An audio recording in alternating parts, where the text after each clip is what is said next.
नमस्कार सबको।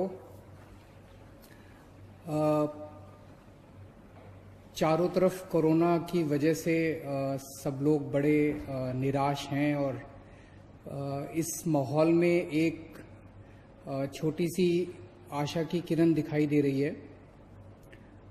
कुछ देशों में प्लाज्मा टेक्नोलॉजी का इस्तेमाल किया गया विदेशों में और उसके नतीजे अच्छे आए।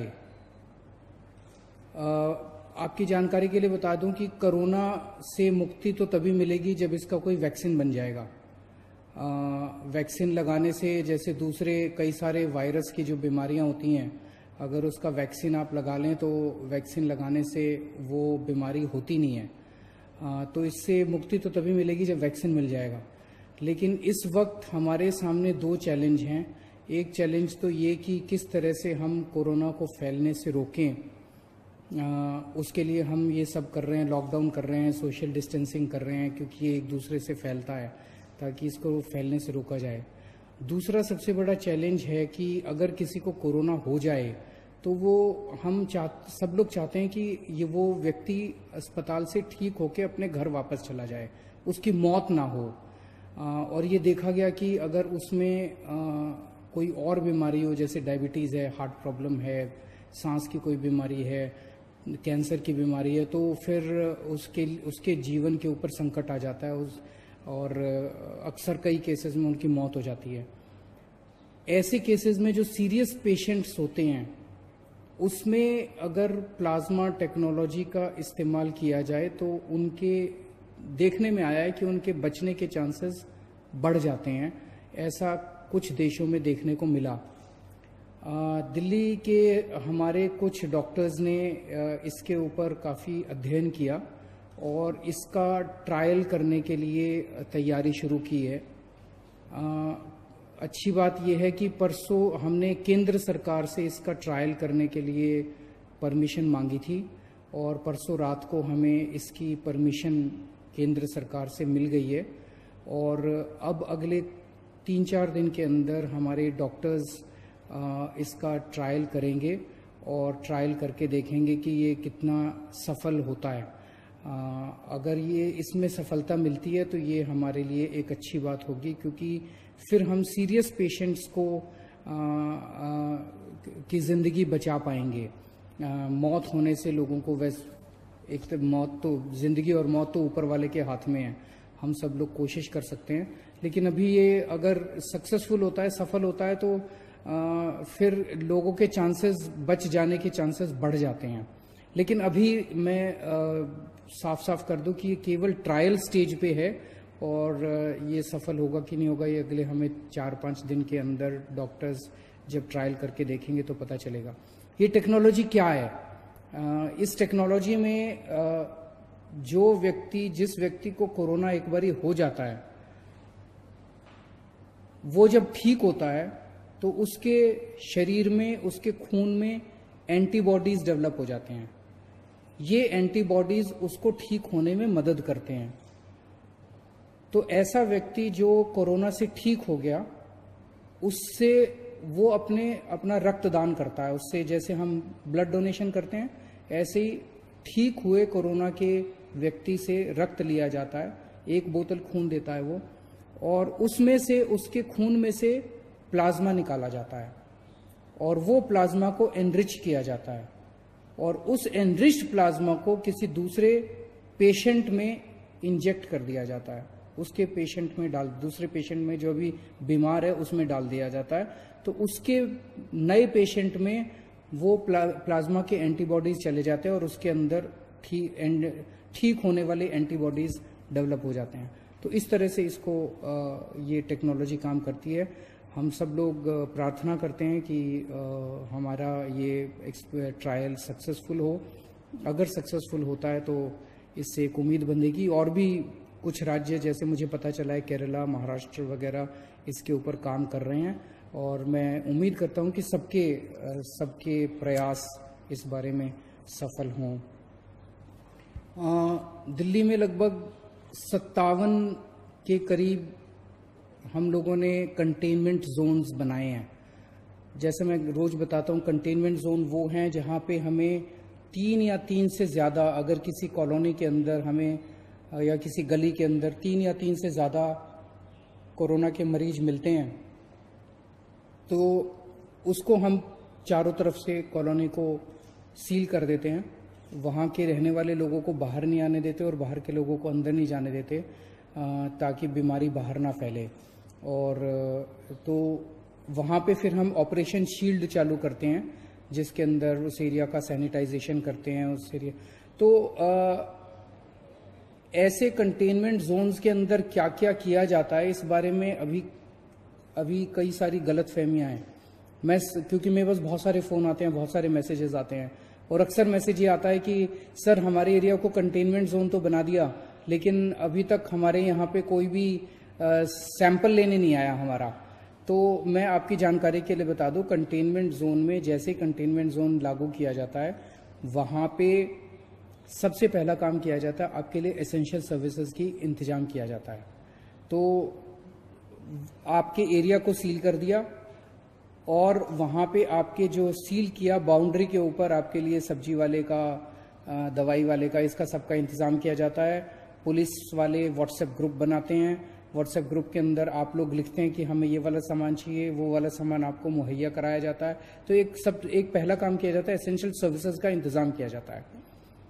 एक काम किया जाता है, सैनिटाइजेशन किया जाता है पूरे एरिया का। जो मशीनें मैंने बताया था, उन मशीनों के जरिए उस एरिया को पूरे को सैनिटाइज किया जाता है। फिर डोर टू डोर सर्वे किया जाता है। सर्वे सबका होता है, हर एक के घर में कोई ना कोई दिल्ली सरकार की टीम जाती है और उनसे पूछती है कि आपके घर में कोई बीमार तो नहीं है, बुखार तो नहीं है, किसी को सांस की शिकायत तो नहीं है। तो जो कोरोना के सिम्टम्स हैं वो पूछते हैं कि आपको कोई ये सिम्टम्स तो नहीं है। ये सर्वे 100% लोगों का होता है। अगर किसी कंटेनमेंट जोन में अभी तक नहीं हुआ तो हो सकता है 2-4 दिन में हो जाए, क्योंकि बहुत ज़्यादा कंटेनमेंट जोन बन गए हैं, टीम्स थोड़ी सी कई बार कम पड़ जाती है एसडीएम के पास, तो वो 100% का होगा। जो लोग सिम्टम्स मिलते हैं जिन लोगों के कोरोना के, उन लोगों का केवल सैंपल लिया जाता है। तो लोग ये उम्मीद ना करें कि किसी भी, परसों मैंने एक खबर पढ़ी थी जिसमें एक एरिया के कंटेनमेंट जोन के लोग कह रहे थे कि जी हमारे यहाँ तो एक भी आदमी का सैंपल नहीं लिया गया। और तो जब उनके पास गए तो उन्होंने कहा हाँ, हमारे यहाँ सर्वे करने तो आए थे, सैंपल लेने नहीं आए। तो सैंपल सबका नहीं लिया जाता है, और इसके अच्छे असर पड़ रहे हैं। क्योंकि दिलशाद गार्डन का हमने देखा कि किस तरह से वो 15-20 दिन हो गए और वहाँ पे कंटेनमेंट जोन में अब एक भी केस नहीं आया। वसुंधरा एनक्लेव में 15 दिन के करीब हो गए, इसको भी कंटेनमेंट जोन को बने हुए अब एक भी केस नहीं आया। खिचड़ीपुर की 3 गलियों को लॉक किया था हम लोगों ने, सील किया था, कंटेनमेंट जोन बनाया था, वहाँ से भी एक भी केस नहीं आया। तो ये अभी तक एक्सपेरिमेंट, अभी हम लोगों का प्रयास सफल रहा है। आप लोगों को दिक्कत तो बहुत आती है, लेकिन सबके सामूहिक प्रयास से ही, सामूहिक उससे ही हम लोग सफल हो पाएंगे। कल यमुना के तट के ऊपर कई सारे गरीब लोग, माइग्रेंट लोग इकट्ठे हो गए थे, और जैसे हमारी नज़र में लाया गया उसको तुरंत हम लोगों ने उनके खाने का और उनके रहने का इंतज़ाम किया। सब लोगों को अलग अलग स्कूल की बिल्डिंग्स में उनके रहने का इंतज़ाम किया, और उनके खाने का भी हम लोगों ने इंतज़ाम किया है। मेरी आप सब लोगों से गुजारिश है, हाथ जोड़ के गुजारिश है, कि हमने सरकार की तरफ से खाने का बहुत इंतज़ाम किया हुआ है। कल भी 9 लाख लोगों ने लंच किया है और 9 लाख लोगों ने डिनर किया है, पका हुआ खाना। और कोई 9 लाख की बजाय 15 लाख भी लोग आ जाएंगे ना, 20 लाख भी लोग आ जाएंगे, उनका भी हम इंतजाम कर देंगे। फिर खाने की कोई कमी नहीं है। उसी तरह से मैं बार बार बताता हूं कि 71 लाख लोगों को हमने राशन दे दिया, जिनके पास राशन कार्ड थे, और जिनके पास राशन कार्ड नहीं थे उनको अभी राशन देने का सिलसिला जारी है। मेरी सभी मीडिया के साथियों से हाथ जोड़ के रिक्वेस्ट है, और मेरी सभी आम नागरिकों से भी हाथ जोड़ के रिक्वेस्ट है कि इतना अरेंजमेंट करने के बावजूद भी जो बहुत गरीब लोग हैं उन लोगों को पता नहीं चल पाता कि सरकार ने क्या अरेंजमेंट कर रखा है। उन लोगों को पता नहीं चल पाता कि सरकार ने कहाँ अरेंजमेंट कर रखा है, मैं कहाँ जाऊं, अगर कोई भूखा है तो वो कहाँ जाए। मेरी आपसे रिक्वेस्ट है, अगर ऐसा कहीं भी कोई, जैसे कल आप लोगों ने हमें यमुना के बारे में बताया, हमने तुरंत एक्शन लिया।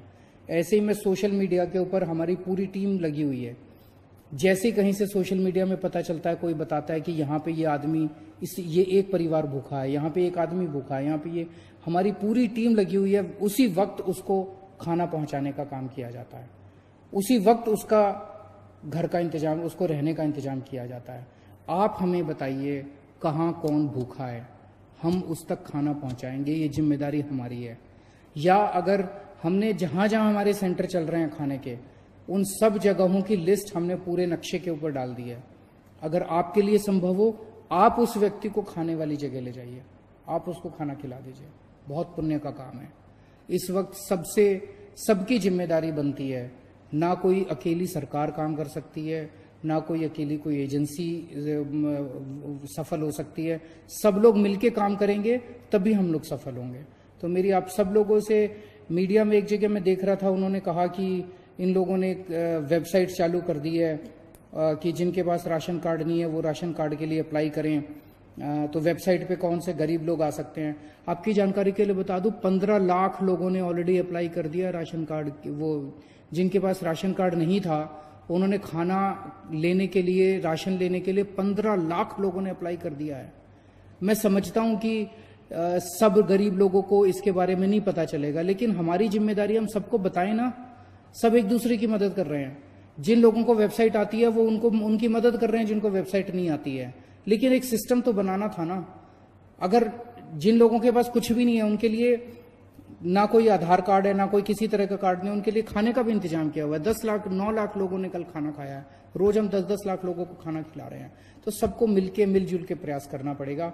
आप ऐसे लोगों को ढूंढिए जिन तक खाना नहीं पहुंच रहा, हम उन तक खाना पहुंचाएंगे। और एक कई सारे लास्ट वीक ऑफ मार्च और फर्स्ट वीक ऑफ अप्रैल में कई सारे कोरोना के मरीज दिल्ली में आए थे। अब वो ठीक होने लगे हैं। आज मुझे पता चला, आज भी कई मरीजों को छुट्टी मिलेगी अस्पताल से, और आने वाले 3-4 दिन के अंदर कई सारे मरीजों को छुट्टी मिलेगी। उम्मीद करता हूँ सब लोग अपने अपने घर में खुशी खुशी जाएं और अपने दिल्ली के लोग कोरोना से बचे रहें जितना हो सकता है। बहुत बहुत शुक्रिया।